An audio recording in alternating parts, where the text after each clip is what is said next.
UEFA Champions loading! We're in again.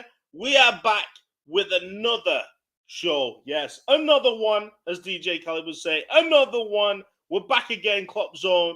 It's going to be myself, G keeping it G, Jack from Anfield Analytics. Show us some love because we're going to be breaking down Napoli. We're going to be taking a look at the stats from Liverpool's last game against Everton. Where potentially we're falling down, and where we potentially could pick up a W against Napoli tomorrow night. But this is UCL, UEFA Champions League loading. New show. Let's run the intro.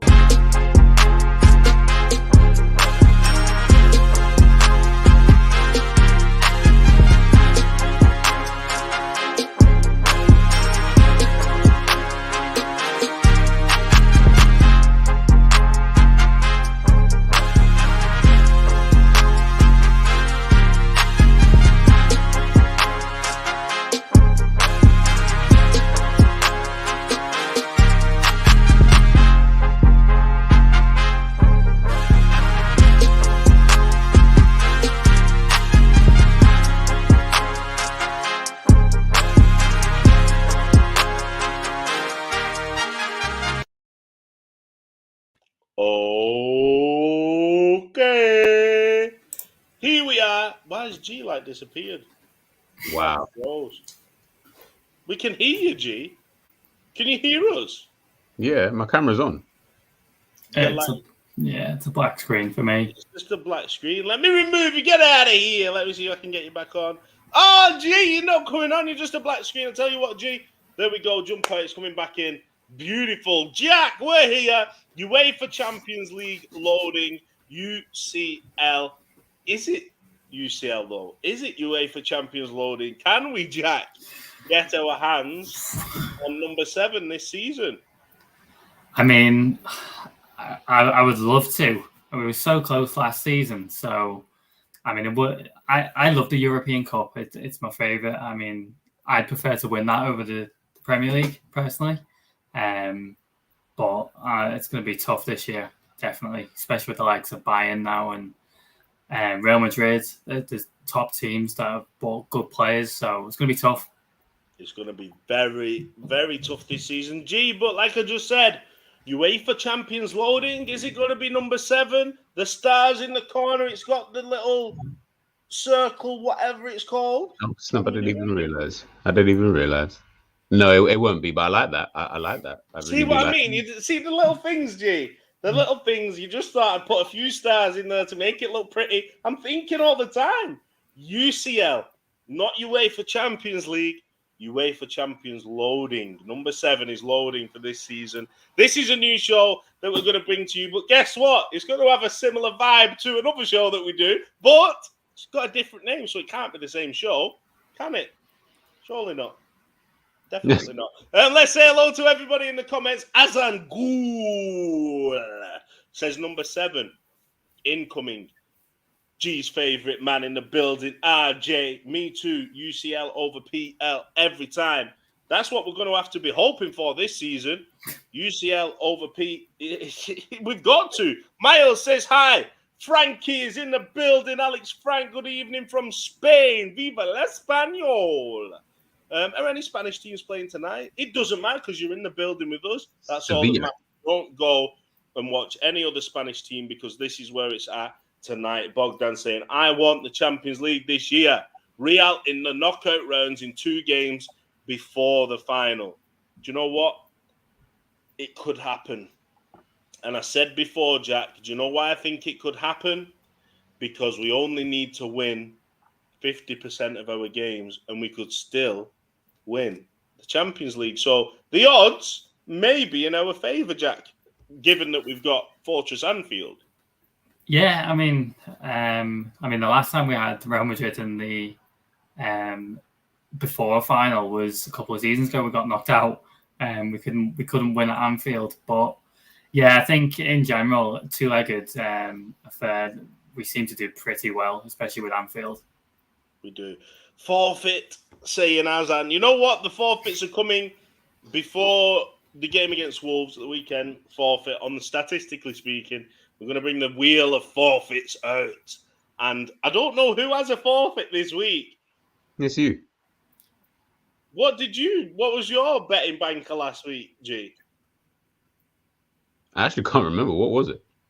I can't I actually can't remember what remember. your betting banker was. I'm going to pull up the chat, though. I'm going to Pull it up. I'm going to see what the betting banker is so we know who's on the wheel of forfeits. Mm-hmm. Jack looks pretty smug. I'm definitely not on it. What was yours, Jack? Liverpool to get at least 20 shots against Everton. How many do we have? 23. Oh, jeez. Do you know what he's done though, G? I reckon Jack has been in here, right? Yeah. And I reckon he's rigged the stats. That's what I think he's done. Definitely rigged the stats. So we're going to get into that actually today. Everyone in the comments, please get involved. Remember, all you've got to do, hit like, hit subscribe. That's the only way you need to thank us for the show. We want you to hit like, hit subscribe so we can keep doing amazing shows like this for you every single day. But there are two features of this show that everybody loves. One feature is, did you know? And it doesn't sound the same, does it, without the jingle? One feature is, did you know? Even though James the Brain is flaking on us. So one feature is, did you know? Where we'll all bring you a stat. There's some good ones I've got a feeling today. There's a few good ones in the building. And the other one, at any time in the show, you can do it in the comments as well. Even if you're watching this back, you can put it in the comments before tomorrow night's game. A betting banker. So at any point in the show, you can place a betting banker. That's a bet on what will happen tomorrow night versus Napoli. We're not going to let you have the Wolves game. We'll do that on a separate show. So it's got to be against Napoli. But let's get into the show. Hello, everyone who's joined us. Realism, Jared, Frank, Bogdan, everybody. Big up yourselves. But let's get into the dashboard. The Everton game. The game that we don't really want to talk about. A game of G. Same old from Liverpool. It's just getting all too obvious for me. What do you see from this, G, that surprises you the most? Is this from the whole game? Yeah. The possession. That's literally the thing that screams out to me. Like, are you sure that they had? No, that's the other way around. That's what I was thinking. Yeah, don't worry about that. That's my bad. It's all right. Blue's red, red's blue. So Liverpool have 61% possession. Do you know what Jack's done? He was so excited, right? Everyone.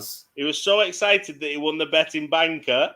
Yeah. That I think he needs to go on the forfeit wheel for this, G. What do you reckon? Yeah, slightly, because otherwise, did you really win the bet? Like, this is the bit that's now. what he might have done. He might say he's won the bet and saying it's wrong, but he saw that Everton had 23 shots. And he's just saying it's the wrong way around, so he wins his bet. It could be anything, but let's go with... I'll have a forfeit, that's fine. You'll have a forfeit. He'll take it on the chin. Let's go with blue is red is blue.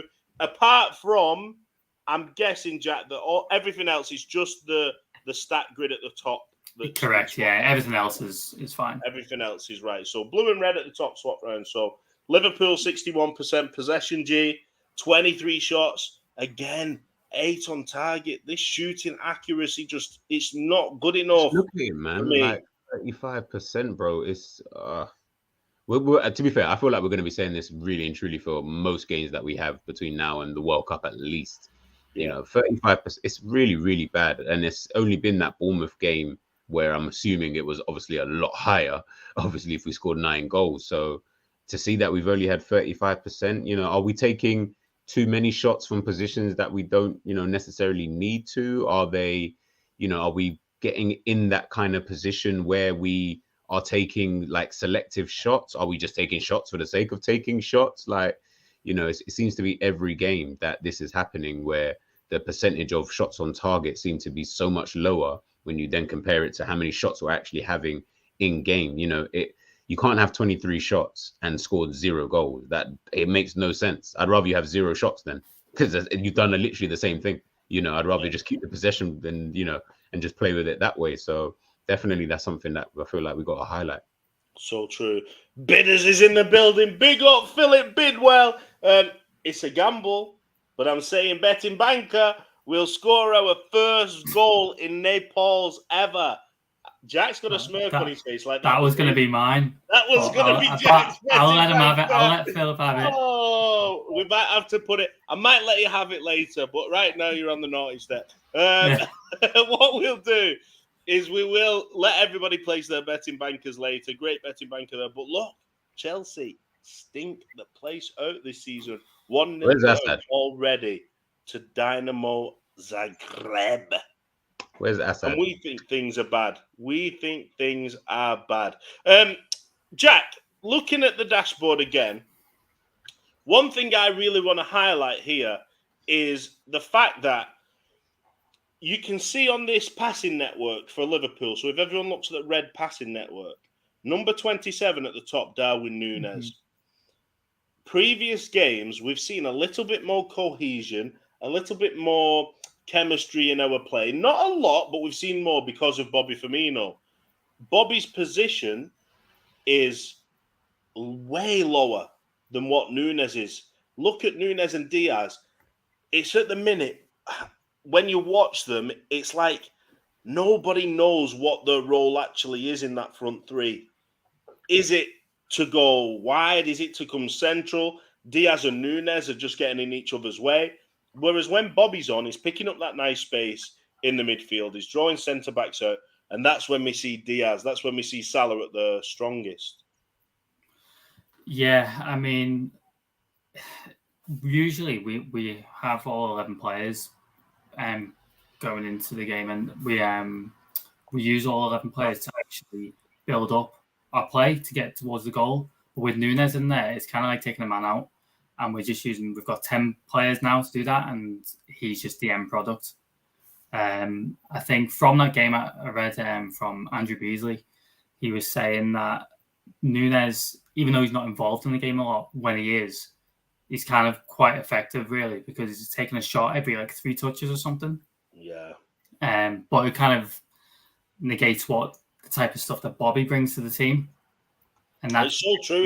It's strange, isn't it? Because we've got 2 strikers who are just complete opposites. So, in a sense, some people, G, might think that it's a good thing because you've got a different option from the bench. But in terms of the way the team set up and the team play, if we're used to a Núñez at the start of a game, when Bobby comes on, it's just going to be confusion. The same way the other way around. If Bobby's playing and Bobby's dropping deep and you've got Salah, Diaz coming in from the wings, then Núñez comes on and it's like everyone's crashing Spaghetti Junction. Do you see it as a positive or a negative that we've got such contrasting players? It can be a positive. Of course it can, because then you'll be able to mix it up a little bit in different games. But I told you this, and I remember specifically telling you, Diaz and Núñez cannot play together. They literally occupy it. And now, I'm actually so happy that you actually have that there, because I said this 100 times. They can't play together. It's impossible because they literally occupy the same part of the pitch because they both it's more, really, if I'm being honest, it's actually more Núñez's issue because he likes to drift as opposed to Diaz wanting to come in. Diaz can stay out wide, but obviously, as you can see, he will drift in a little bit, during games and stuff like that, because he likes to take his shots usually kind of in the middle of the goal, if that makes sense. Yeah. But Núñez is the one where, if I'm being honest, he's the issue. He's actually the issue when it's Diaz, Núñez, and Salah. As we can see, look where Salah is. This guy is nowhere near anybody, to be honest with you. He's been there all season, though, and this is last season. This is and I'd love to see the stats if they correlate with this, Jack. But last season, Mo was more central, a lot more central than he is now. Here, he's just looking just away from everything. Like, he's not in the game. It's not like he's wide enough to add all that width and open the game up. He's just in no man's land. Just Harvey Elliott and Trent are just occupying the same space. You've got Carvalho and Samikas occupying the same space. Diaz and Nunes, Look everybody's at just Fabinho just having to occupy that whole centre of the pitch by Fabinho is himself. like a spider's web, and it's like Fabinho. Yeah. No wonder the brother's knackered because Yeah. he's just doing everything. Everybody's like, here Fabinho, here Fabinho, here Fabinho. So he's trying to do attacks, defend. He's trying to do everything. And if We're you just- look at Everton's passing network, Everton's in the middle, so it is literally all on Fabinho. Yeah, literally everything is on Fabinho. Is that another thing that you find a bit embarrassing, though, Jack? That Everton, and I know it's a passing network, so these are the passes they made, but in general, this will more or less be their average positions in the game. Yeah. When you look at Everton, so compact, so in the middle of the field, we pride ourselves on Trent Alexander-Arnold being able to whip a ball in, and we pride ourselves on Tsimikas' attacking abilities. But when you look at that, there's so much space out wide, yet still no goals. So what other options do we have right now? I'm confused as to if we're given space in the areas we want space because they're our creative players and we still can't get a goal, what the hell do we do, Jack? I don't know. It's like what we said in the the preview show. Like they were going to overload us on the wings, and that's literally how we play. So we brought in Carvalho and Elliott to make up for that and hopefully go through the middle. But you saw from there they just drifted out wide themselves. Yeah. So I don't get it. Said this one, G. Salah up front, Nunes left, Diaz right. Salah's doing nothing on the right anyway. So do we try this? Because Nunes likes to operate on that left-hand side. Plus, we've got a lot of rotation that can come from there. Carvalho, Jota. Diaz can work from the right-hand side, and he would still get that chance to be able to cut in. We'd be losing that right foot cutting side, though, that he's really good at, like Robin does from the left-hand side. Could this work, or do you think it's just trying to fix something that it's trying to put a square peg in a round hole in it? Yeah. Like I said, Nunes and Diaz, I'm not having those two play together ever, really, because they can't play together. They've proved it enough times. And we've seen it anyway, just by the way that they play. Nunes, I personally feel, in our team, couldn't play on the left anyway, because we require the wingers to kind of do some level of defensive work. If he doesn't do it, then it's going to be whoever plays left back is literally going to just be isolated the entire game. It's a tricky one, because for me, you got two options. Either you drop Salah and play someone else there, and then you can have Nunes potentially up top, or I'm trying to think, but the reality is you can't have Diaz on the right, because then his whole game is completely done. So you're not going to see a good Diaz at all, because as you said, he likes to cut in, and he's good at that. He's probably the best player. Yeah, he's probably the best player in the team who does that. I kind of want to, if I'm going to have him on the pitch, I'd rather just keep him in that position. Nunes, I generally feel that we just don't play his football. So it doesn't really matter where you put the guy. We're not playing it to his strengths. He likes to run in behind. Someone mentioned this the other day on a stream. Nunes is not a good header of the ball, but we keep putting the ball on his head. Like, for what reason, I have no idea. I think it's just because he's big, he's imposing, he's strong. Like, so you immediately think that, oh, he can, get on the end of things. He likes to run in behind. He's that, and he's fast. You know what I mean? So we need to be playing towards that strength, but we don't. So I'd probably have to play like Jota up top, keep Salah on the right, Diaz left, and just play it that way. Or then you can have Bobby in the hole and play 4-2-3-1. Yeah, that's what I was thinking, because, going back to this, when you look at Liverpool's passing network again, one of two things, and one certainty is, if you're playing Nunes, someone has to be in that hole. Someone has to sit in that 10 slot, because that space is just, passing like that is so easy to defend for the central midfielders, for the wingers, for the centre-backs. It's so easy because everything's in front of them and they can just marshal the front three wherever they want them to. So either we play a 2 in midfield with 1 in the hole if Nunes is playing, or we play Bobby Firmino, potentially Jota up front, because Jota can do the dropping deep. Jota can be that hold-up player who will link things. Not as good as Bobby, but he can still do it. So they're the only options, G, for me, because that formation, even if you took Carvalho out and put Arthur in, it changes nothing because the system is completely wrong. Because there's 3 in the midfield when there should be a double pivot and a number 10. But the system's not going to change, G. So how do we combat it? It's not going to change, bro. But, bro, we spent 65 million on this guy. Klopp's got to start finding a way to implement him in the squad. I'm sorry, but why did you sign him? You must have had a plan for him. You must have thought to yourself, okay, signing someone like him, like his player profile and what his attributes, his good attributes. Again, the guy can run in behind. He can finish. I've seen him finish anyway. Hasn't really shown it much, but he can finish. So again, Klopp's got to implement that in some way. I know what he wants to do. He wants Diaz on the left. He wants Salah on the right. He wants Nunes up top, because that would be, in an ideal world, that would actually be the dream front three. But sometimes you just got to think to yourself, maybe that's not beneficial for the rest of the team, because what you said there was correct. Nunes is only good when he has someone behind him, like we saw with Carvalho during pre-season. Yeah. Carvalho was always there, he was like on his bum. I know that sounds a bit mad, but he was like on his bum. But that was good though, because anytime Nunes had a drop down, anytime Nunes was in on goal, about to shoot, Carvalho was there. Carvalho was there because he can play in and around the striker.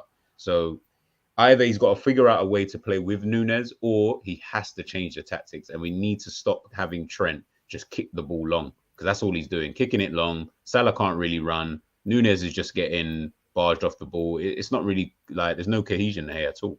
No cohesion, not productive. It's going to be a tough game, says FPL Penguin, especially the way we are playing at the minute. I take a draw. Not just the way we're playing, the way Napoli are playing as well. You've got to look out for Napoli, which we're going to get onto. But before we do, Jackie's going to be buzzing again, because look who's in the building once more. We've got the one, the only, Billy Shepherd. Betting Banker time! Betting Banker, Darwin Nunes scores a header versus Napoli. That's just to get at you, that, G, because you just said, don't use him as a target man.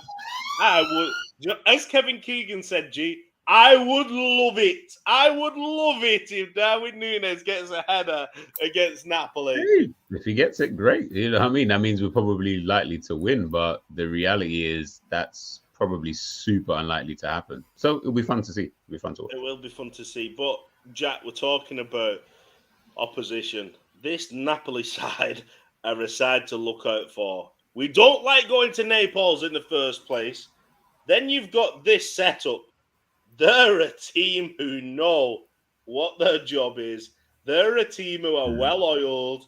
They're a team with star-studded players as well. Now, you look through it and you probably think, Anguissa, we could Ndombele, no, not a chance. And you're probably looking at the names in defence. Who are these guys? Min Lei Kim, is it? Or is it Kim Min Lei? Unbelievable this season.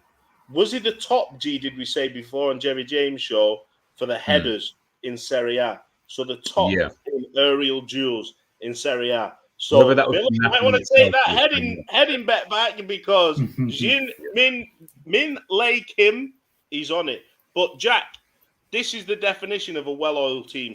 A team that's going to come out, they're going to know the role, and they're going to probably execute it to a T. It just depends how Liverpool turn up, doesn't it? Yeah, they've started off their league pretty well. I think they're second in the league at the moment, just behind Atalanta. They haven't lost a game this season either, so they know what they're doing. I think in the first 2 games they got 9 goals or something stupid. So yeah, they know exactly what they're doing. Oh Trent! I hope you have a good day tomorrow, Trent. Get a good night's sleep, son, because you're gonna need it. Oh. But looking at those lineups, there's rumours going around saying that Osimhen's not available. and Lozano on the right, that he's injured as well. So could play into our hands with a bit of a...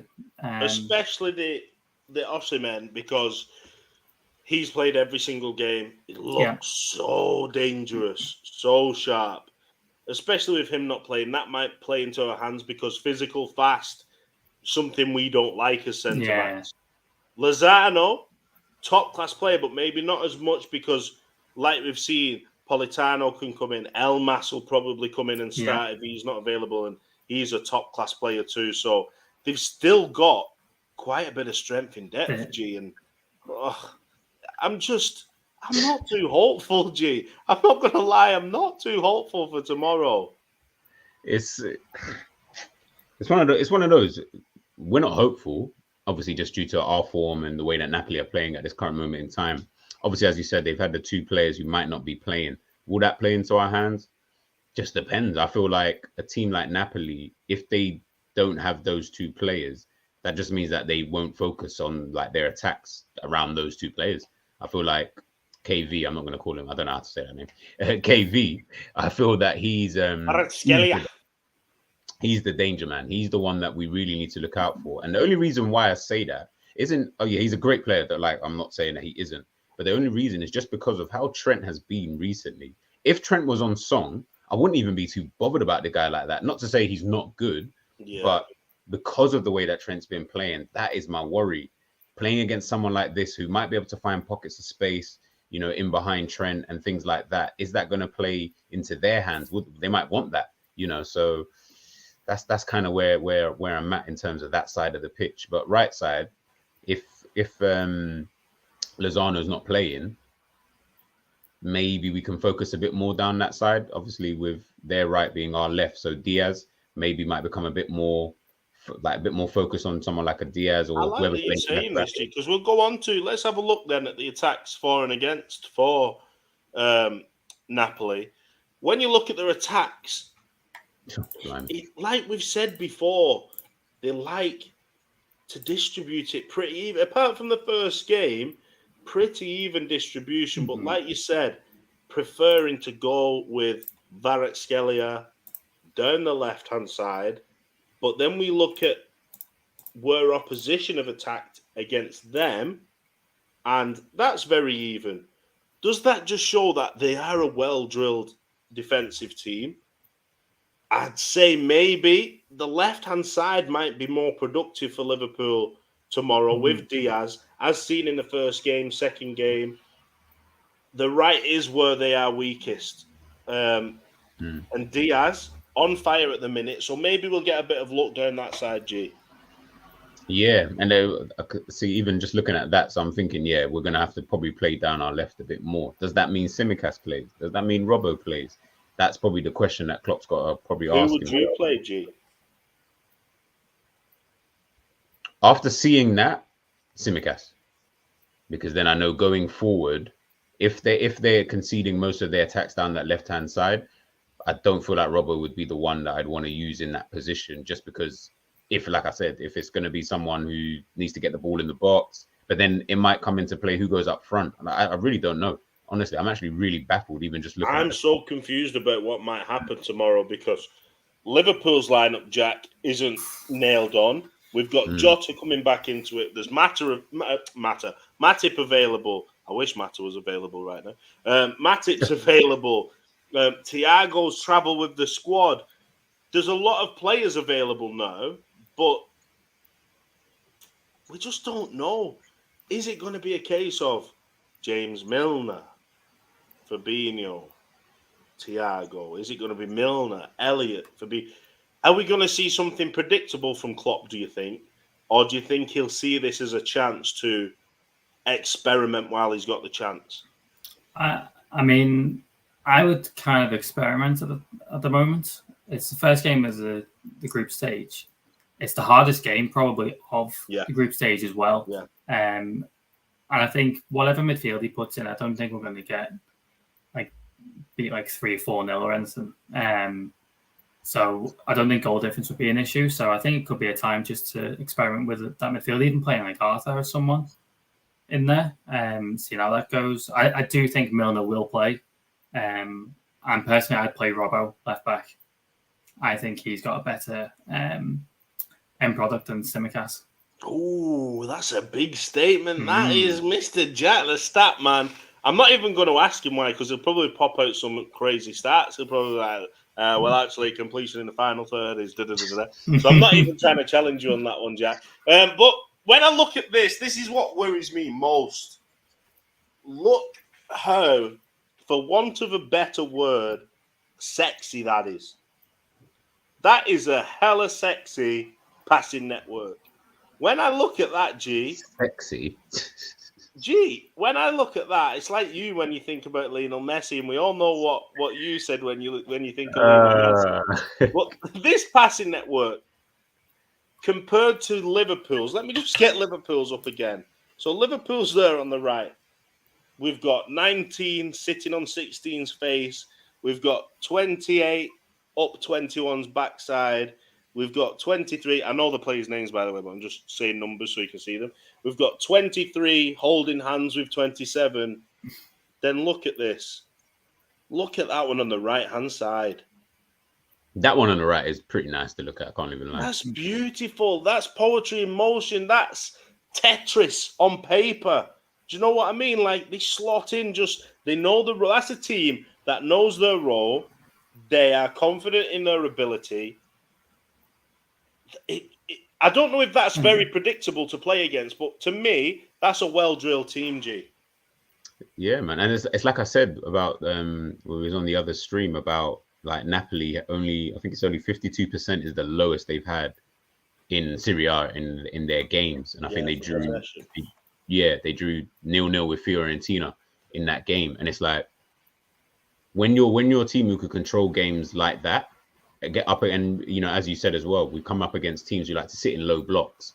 They might not necessarily need to sit in a low block, but I feel like if they wanted to, they probably could do that as well. So we were going to definitely need to watch out. And I actually think a game like this, coming up against a Napoli team who's in this kind of form, it's probably a bit more trickier. You probably wanted to face them in the third game instead, where you've had a bit more time, been able to see, maybe if they've got any kinks in their armor. But at the moment, we're at the beginning of the season.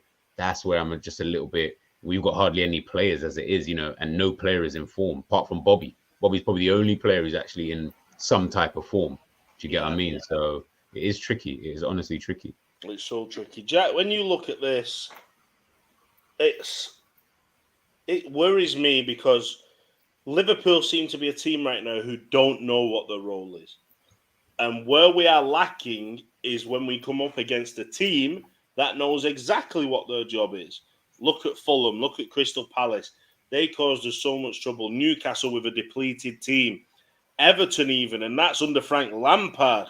They came out and knew what they were doing. They caused us trouble. This team are a team that have played together for a nice number of time. Everybody's just in sync with each other. It's going to be a long night in Naples, Jack. It's going to be a long night in Naples. Yeah, definitely. I mean, if you bring up the passing networks again, you can see that the middle pass network and the right passing network are very similar, even though they've got different players playing. Yeah. So like even the substitutes know what their job is. So it doesn't matter who's going to play for them tomorrow night. It's going to be the same patterns of play that we'll see. So true. So the one thing I like is that if they are a possession side, and as you can see here, they've got a bit of a high line, it could be something that we could work with. But it depends if they're going to look at us and think maybe we should sit back a bit. But I find teams don't tend to do that. If they've got a way of playing, they'll stick to that. Yeah, that's what I was saying earlier, that Napoli are a team that can play football. Napoli are a team that will come out, they will test us, and that might play into our hands. But we say that, are we that team anymore? Are we that team that like to get in behind anymore?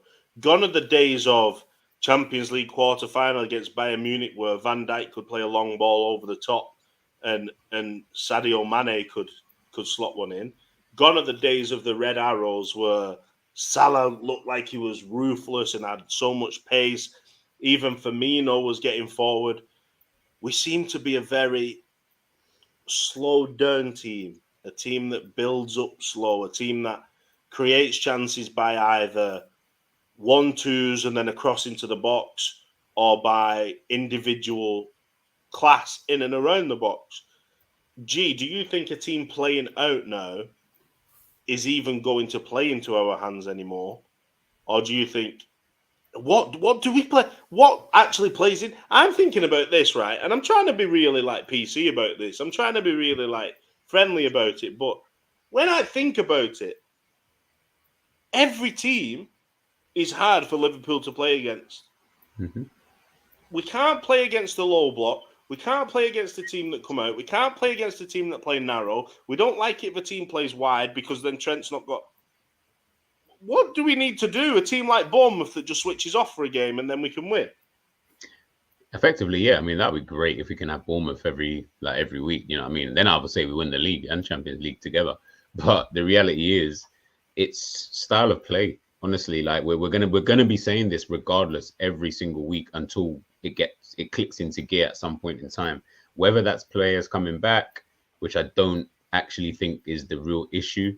I genuinely believe if he changed the style of play to fit the players that he currently has, I feel like it could work. You mentioned about, Bobby before. I feel like Bobby could play.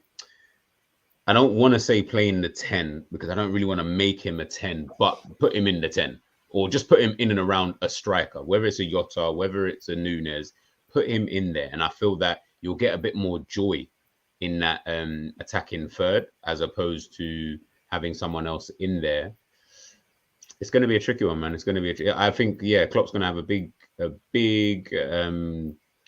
dilemma on his hands as to who he starts, especially because I know for a fact he is thinking about KV on that left side. I know he is because he's got to be because he keeps taking Trent off, so clearly he's worried about Trent's form. So that makes me just think that James Milner's going to start on the right, and that's just going to be worse.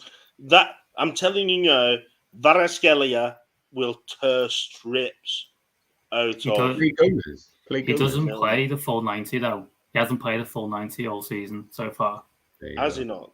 Well, no, he only plays about 70 minutes. Our hands, but you doing that, Jack, just like last time. When you say things like that, it's never happened. It doesn't do it. It happens, and then he's going to play 90 minutes. He's going to give Milner the run around. Milner's lactate's going to ooze out of his arse or something. I don't know, but something's going to happen.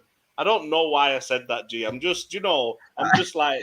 Some of the analogies you've made today. I apologise for Milner's lactate problems.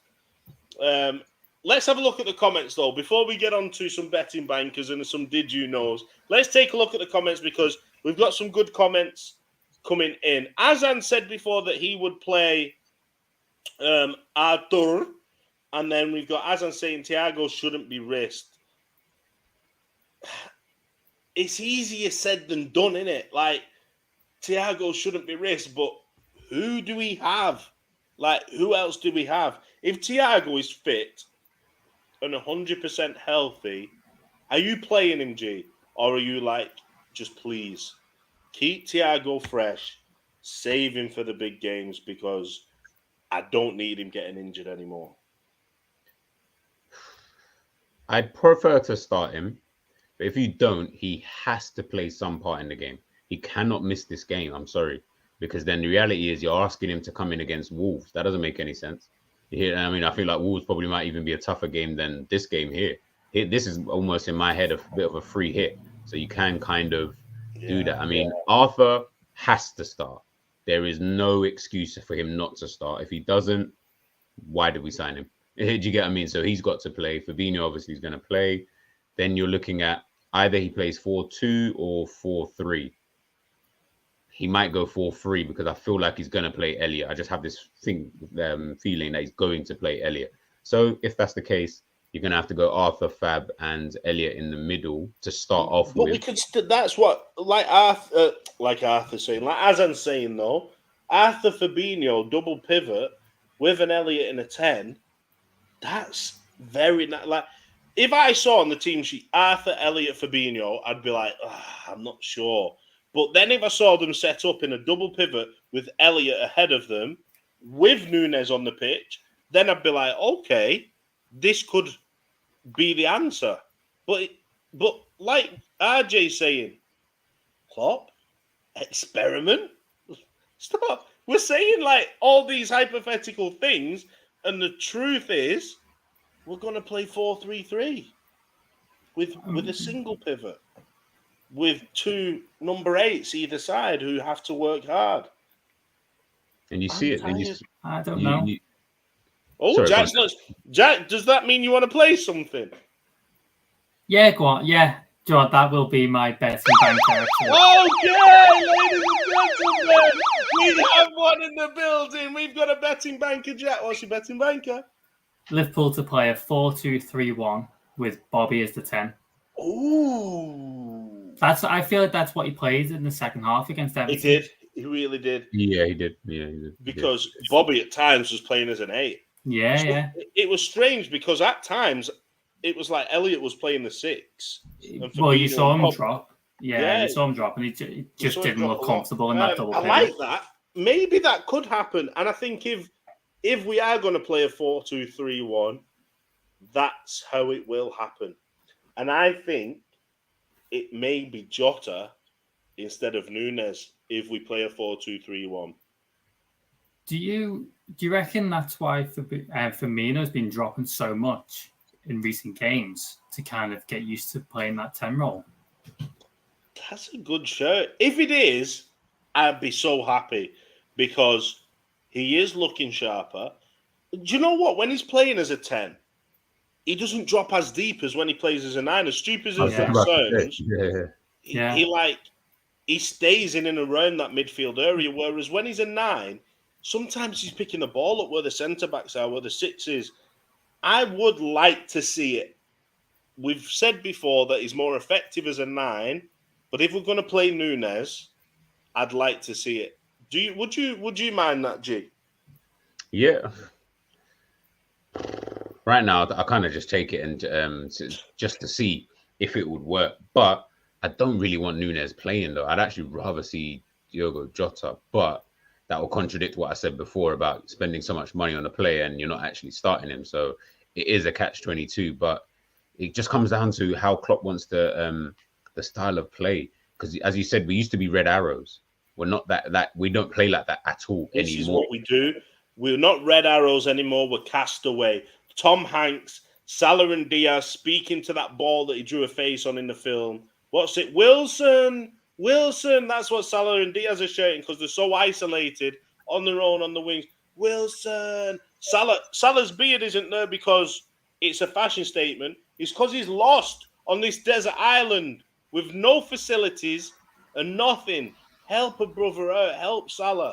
Save Diaz. Send out a rescue boat. In this game, in the name of Bobby Firmino. He's the rescue boat. Bun Elliott. Elliott's not a rescue boat. Because Firmino's in form as well. Again, you can't really drop him. There's so many different things. Like, and again, this is the problem that Klopp is having is that no style he's used this season has worked. Bar obviously that Bournemouth game, but again, an anomaly. I don't feel any style has really worked. But as Jack said, when he did come on, well, as everyone said, really, like he was probably the most liveliest person in that kind of position.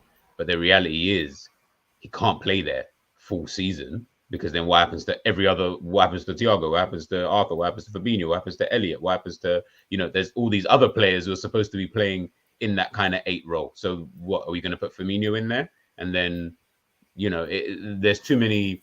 I think that's why we got Carvalho, though, isn't it? As well. Yeah, true. Yeah. True. Jerry's saying Salah's been in hiding like Anne Frank. Oh my days, Anne Frank. Oh, I mean, he comes out to peep sometimes. He comes out to. He's got the most chances created. Hey, don't diss my guy, Salah. Yeah, you heard it here, Jerry. Jesus, how big is that bottle of water? Jesus Christ! That's it's a bottle of lemonade. I couldn't be bothered to pour it in a cup. I said, I'm not doing all that. That's how hard G's working, people, to bring you the quality. You can't be asked getting a glass anymore. He's just staying on that seat for the rest of his life, sat in Milner's lactate juice. You heard it here first. I'm not saying in anybody's juice, by the way, guys. And Frank comes down for some food. To be fair, that's what Salah's doing, to be honest with you. Like, but I think someone mentioned it before about like the isolation between like Diaz and Salah. Like again, it doesn't even make sense why you would isolate them on the wings. It really doesn't make any sense, especially probably more so Salah because of how effective he is closer to goal. Wouldn't you rather him be closer to goal? Like it doesn't even make sense why you're putting him out to the right and you're keeping him there. Like we're not doing anything on that right hand side where I feel okay, let's do this, let's do that. I genuinely believe with Trent as well, he's coming in so much.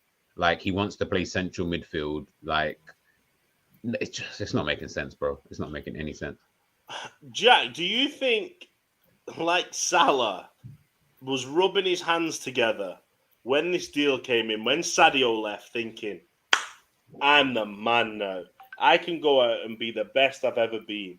And then the season started and he's starting to look around and think, hold up a minute. They've brought in a 65 million, could rise to 80 million pound striker. And they're making me change my game just to try and suit this guy who could potentially get goals when I'm guaranteed goals. So do you think Salah might be a little bit frustrated? To me, it just looks like he's not even that bothered, to be honest. Like smiling, laughing every game. And I'm like, do I want to see that? Yeah, I don't want to see you headbutt somebody, but do I want to see you laughing and smiling? I want to see a bit more. What is it, G, that you say? A bit more dog in him. A bit more. I need that dog in him. You know what I'm saying? I don't feel like he's got. Like I genuinely believe it that left a long time ago. So we ain't got to worry about that again. Do you think he's missing that, Jack?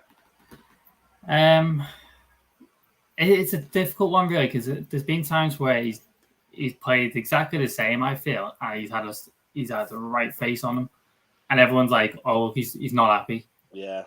So you can't really win, can he? You can't win, Mo. You can't win. So, you're damned if you do. You're damned if you don't. It's like what we said last week. If you enjoy your game, you should be playing better, and that's what we want to see. So I'm okay with it, to be fair. Yeah, same. Do you know what? Before we go on to Did You Know, I think I'm going to play my betting banker. It's not a nice one either today. I think that this could be the first time this season that we see Liverpool with the least possession. I think that Napoli are going to have the most possession. That's still my one. Sorry, G. The most possession in tomorrow's game. And I think they're going to win. I don't want to say comfortably, but I just think it's going to be all Napoli. I really do. I don't know if that's because of what Liverpool have done to me, but I think my betting banker is Napoli to have the most possession in the game and to win the game comfortably. So there's my betting banker. Let me do mine. I'm going to make it a bit more difficult for myself. Okay, you got to give me the siren note first. You got to give me the official betting banker. Go for it. I'm going to go with Liverpool to have only 23% shots on target. Oh, going exact as well. Yeah, you're not going in a range. 23. No. So if he gets 24 or 22, he's going to be absolutely gutted. 23%. So basically, what you're saying is if they have 12 shots, more or less 4 on target. Give or take. Oh, 3 on target, sorry. 3 on... Whoa, that's low, that. 12 shots, I just don't see, I don't see us being able to break them down like that. But it could be one of those games where we don't necessarily need to have that many shots on target. It'll just be about being clinical in the right moment. So whether that's a 1-0 or whatever it might be, I think it'll be one of those type of games. I think Napoli will be kind of on top in the game, but you never know. You never know. Do you know what? First of all, right, can I just look at this lineup? Osimhen, Elmas, Kvaratskhelia, Zielinski, Lozano, Kasparov, and Ndombele, like that. Listen, that name, Ndombele, Anguissa, Oliveira, Minlay Kim, Ostgaard, Di Lorenzo. These are not players we should be worrying about as Liverpool Football Club. This is where we have sank so low. Our morals depleted, our spirits depleted. In no way, shape, or form should we be looking at this game thinking, I need my strongest team out there tonight because otherwise they're going to batter us. How's it got to this? Like, Jack, how have we got here? Is it just a case of Liverpool have been that poor that no, we just, every game we go into, it's like, what's going to happen? I still think it's just a hangover from last season, honestly. Like, if you think of the players that have played well this season, Firmino, Gomez, Diaz, Alisson, they're players that didn't play many minutes last season. It's just worrying that we should not be saying that about this team, that Napoli are going to play us off the park, they're going to get a win. And I know some of us aren't saying that. I don't think the record helped either, to be fair. Yeah. So I think that plays a part of it as well, just going away to Italy. It kills me. It kills me. And that leads us on to... Oh, wait. I've just failed big time. And that leads us on to... Did you know? It's time, ladies and gentlemen, for Did You Know? It's the first one I've ever brought to the show. I'm glad I'm part of the game now, so I think I'll kick things off. It's not related to Italy, not related to the Champions League. It's a bit related to Liverpool. I just want to highlight something where we are saying Trent needs a rest, right? Mm-hmm. Trent Alexander-Arnold this season does not look himself. And we let somebody go who we all think could have come in there and been a good replacement, had a great season on loan, Nico Williams. I want to highlight, out of Europe's top 5 leagues, Nico Williams is second on the list for tackles and interceptions. Second on the list in Europe's top 5 leagues. Second to Tete. Tete for Fulham is top of the list. Wow. Trent has only got 17 tackles or assists. So Nico Williams has got 20 more than him in just 6 games this season. That's so funny. This would have been the perfect replacement. And this is what we talk about recruitment. Nico Williams showing a contrasting style to Trent. He can defend. He can get the tackles and interceptions. So why on earth did we let him go? Yes, it might have been 18 million, but guess what? We didn't spend that 18 million. So it didn't make a difference to us. And we brought in Ramsey, who's on the sickness table. So that's my stat. Nico Williams, second for tackles and interceptions in Europe's top 5 leagues, and we let him go. The only thing I'll say to that is we had to let him go, though, because he needed to play. Like, we couldn't keep him because the reality... But do you not think he looks at Liverpool now and thinks, I might have got game time this season? But, and I have to... I'll give Klopp a blie, like a very big blie. Did you think that Trent will be this poor at the beginning of the season, realistically? No one did. So it's like, to realistically think, would he even have played? He probably would have maybe played a game. Like, and I do mean a game here and there kind of thing. That's the only thing I can say to that is, I agree with you, though. I do think, I'm looking around thinking, we've got Milner coming on. I'd rather Nico Williams. But Nico's playing every game. He's going to probably play every game if fit. 38 games in a season, give or take. He's going to touch 30 easily if he doesn't get injured. He was never touching that at Liverpool. No way. No way. No. Shout out to you, though, Jack, because you did mention this towards the back end of last season, that Trent is playing in the red. He should not be playing that many games in a season. Yeah. So it's highlighted, but yet we let our best backup potentially go out on loan to Bolton.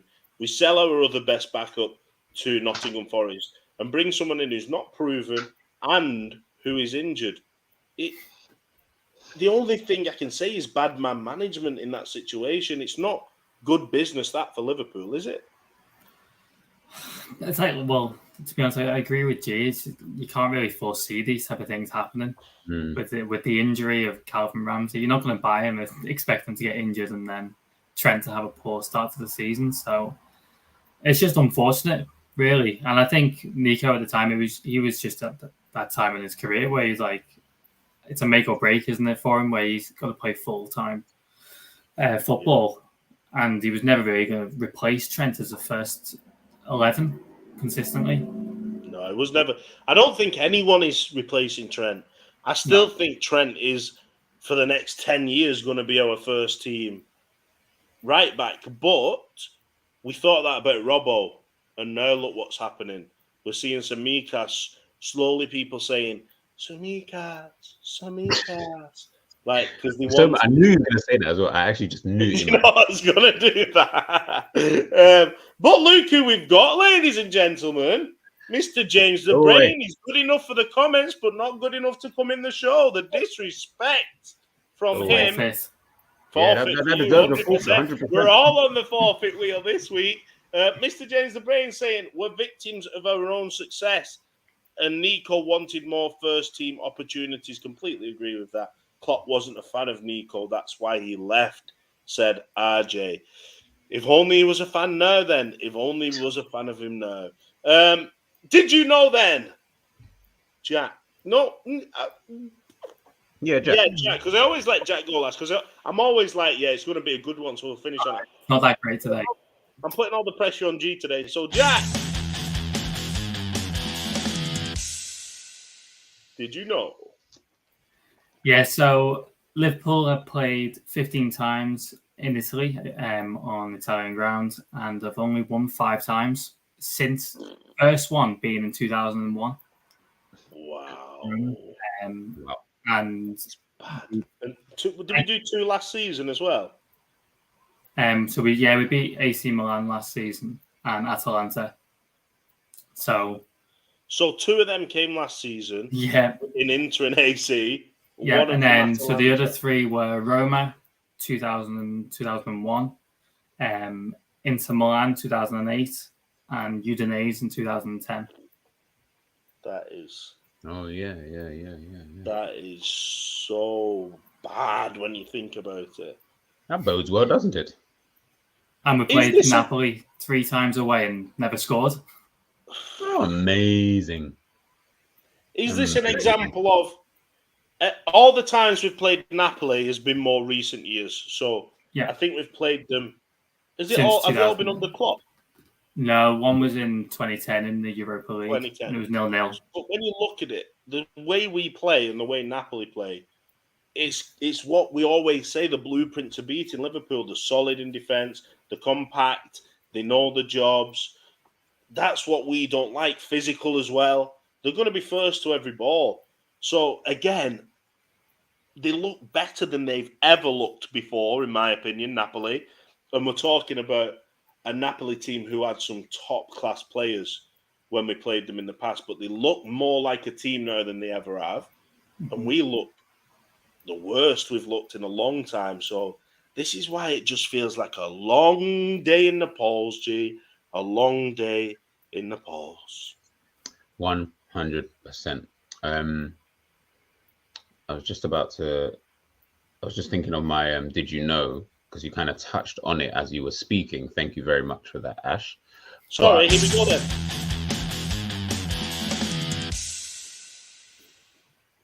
Did you know? No, to be fair, we kind of already said it there. I was just going to say we played Napoli 6 times, won twice, drawn twice, lost twice. Is it 7th time lucky? I mean, we are trying to get our 7th Champions League. Could be. This is the name of the show. UEFA Champions loading. You never know. You never know. But I didn't know of Jack's stat about that. We played 15 times in Italy and only won that many times. So that kind of worries me now. 16 is it? Oh, sorry, 16. That's crazy. That is it's so embarrassing to me. And PSG have already scored just to rub salt in the wound. I knew Mbappe would score. Mbappe. And on that note, ladies and gentlemen, we've placed our bets in bankers. We've placed our did you knows. The forfeit wheel is coming before the Wolves game this weekend. So it only leaves me left to say, gee, give me a little paragraph synopsis on how you think the game's going to play out tomorrow. I think it's going to be a fast start from Napoli. If they score, it will be 3-1 to them. If we score first, I think it'll be 2-1 to them anyway. I still think that we come out with a loss. We love you, G. You heard it here first, ladies and gentlemen. G said that if they score first, they win. And if we score first, they win. So I think he's going for a Napoli win tomorrow. Napoli win.